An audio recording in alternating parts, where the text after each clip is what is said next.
ये LED bulb जो है सभी के घर में जलते हैं और सभी लोग रोशनी के लिए इनको जलाते हैं। तो ये जब जलते हैं तो ये ख़राब भी होते होंगे। तो ख़राब होने के बाद ये रिपेयरिंग के लिए आप मार्केट में मिस्त्री के पास ले जाते होंगे।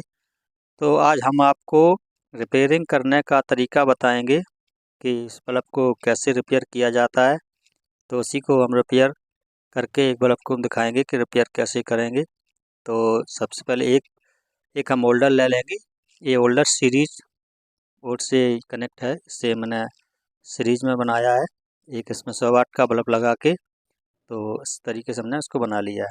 अब इसको हम जला के देखते हैं। तो ये देखिए हमारा एलईडी बल्ब जो है बिल्कुल नहीं जल रहा है, क्योंकि ये ख़राब हो चुका है।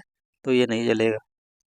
तो अब हम इसको रिपेयर करने का तरीका तो बताएंगे। तो सबसे पहले इसके डिफ्यूज़र को जो है खोल लेंगे। तो इस तरीके होल्डर से निकालेंगे और इसका हम डिफ्यूज़र को इस तरीके दबाएंगे तो इसका डिफ्यूज़र जो है वो खुल जाएगा।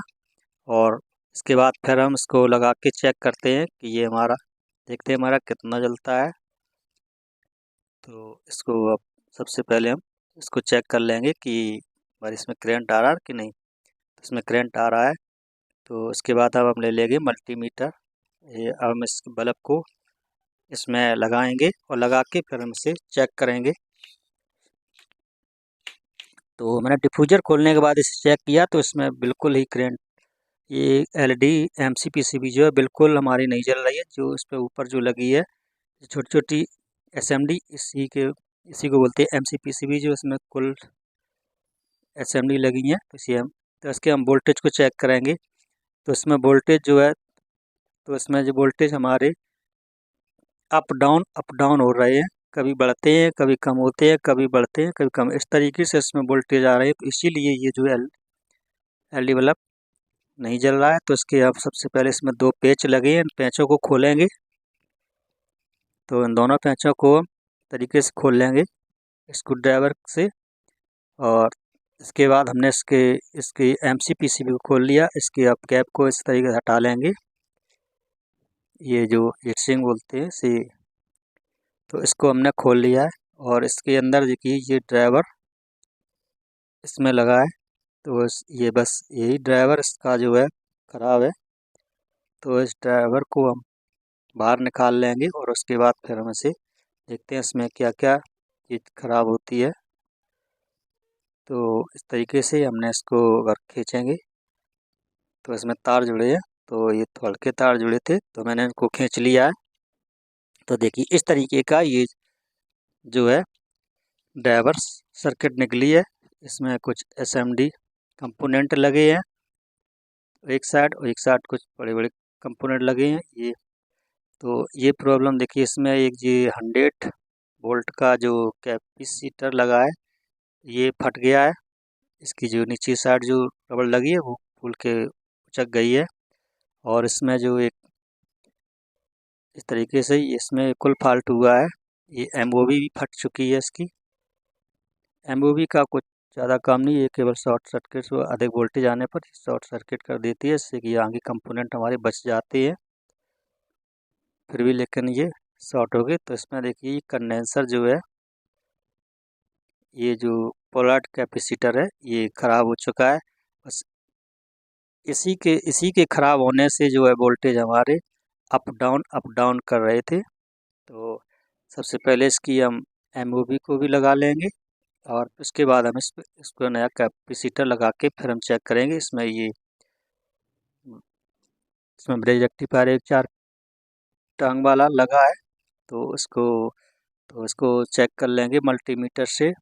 तो यहाँ हमको प्लस मिलती है और यहाँ हमको एसी मिलती है। इस तरीके से इसको हम, यहाँ इन कंपोनेंटों की जानकारी होना बहुत ज़रूरी है। और इसके बाद एक आईसी लगी है और कुछ रजिस्टेंसर लगी हैं। इस तरीके से ये सर्किट बोर्ड बना है। तो हम इसकी शॉर्टिंग को देख लेंगे, कहीं हमारी शॉर्टिंग तो नहीं, ब्रिज रेक्टिफायर में कोई शॉर्टिंग तो नहीं आ गई है। तो मल्टीमीटर को जो है बजर रेंज में से सेट कर लेंगे। तो सबसे पहले यहाँ जहाँ कैपेसिटर लगा था यहाँ भी देख लेंगे क्या है, यहाँ हमारे कोई मतलब शॉर्टिंग वॉर्टिंग तो नहीं आ गई है। तो यहाँ भी चेक कर लेंगे। अगर बीप की आवाज़ आए तो यहाँ कोई हमारा कंपोनेंट ख़राब है तो उसको चेक करेंगे। तो यहाँ हमको बिल्कुल ठीक मिल रहा है, इसमें कोई कमी नहीं है। और आगे जो ब्रिज रेक्टिफायर है इसके भी एसी वाली पिनों को चेक कर लें, कहीं इसमें बीप की आवाज़ नहीं आनी चाहिए मल्टीमीटर से। इस तरीके से हमने इसको चेक कर लिया है। और चेक करने के बाद अब हम इसमें एक कैपेसिटर नया डाल देंगे 100 वोल्ट का। तो इस तरीके से हमने एक कैपेसिटर को ले लिया है और इसको इस ड्राइवर में डालेंगे। फिर देखते हैं कि हमारी जो वोल्टेज है वो मतलब फिक्स हो रही है या नहीं हो रही है, फिर भी ये अप डाउन हो रही है।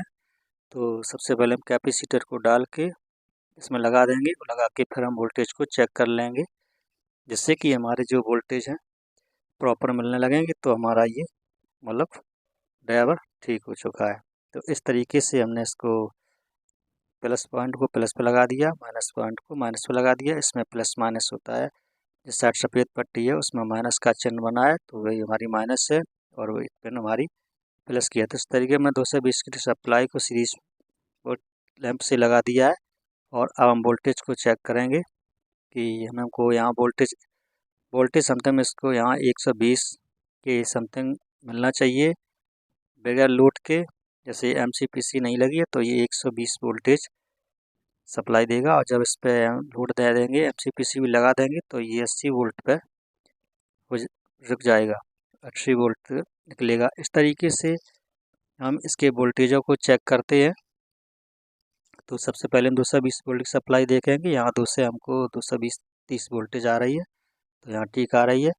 अब हम DC पे मल्टीमीटर 220 वोल्ट के रेंज पे सेट कर लेंगे। फिर हम इसको जो हम यहाँ देखेंगे आउटपुट पे, तो आउटपुट पे हमको 120 वोल्टेज मिलना चाहिए। तो यहाँ हमको 120 वोल्टेज प्रॉपर मिल रही है और ये अप डाउन भी नहीं हो रही है। तो ये क्लियर हो गया कि ये ड्राइवर हमारे इस कैपेसिटर के ख़राब होने की वजह से तो इसमें जो है वोल्टेज अप डाउन हो रहे थे। तो हमने कैपेसिटर लगा दिया तो वोल्टेज हमारी सही हो गई है। अब इसके हम कनेक्शन करेंगे। लाल वाला तार प्लस पे लगा देंगे और काला वाला तार माइनस पे लगा देंगे इस तरीके से। अब हम इसमें एक MCPC भी लगाएंगे और फिर इसके बाद हम चेक करेंगे कि ये हमारी ये ड्राइवर सही हुआ या नहीं हुआ। तो यहाँ हम इसके कनेक्शन कर देंगे, प्लस को लाल वाला प्लस पे लगा देंगे और काला वाला माइनस पे लगा देंगे। इस तरीके से इसमें प्लस माइनस MCPC में लिखे होते हैं। तो ये उल्टा लगाएंगे तो ये जलेगा नहीं, सीधा लगाएं तो जलेगा और इससे कोई कमी नहीं आएगी। तो इस तरीके से हम इसके कनेक्शन को कर लेंगे और इसके बाद हम इस पर सप्लाई दे के देखते हैं कि हमारा जल रहा है। तो यहाँ में इसकी सप्लाई को देंगे और चेक करते हैं। तो अब हम इसकी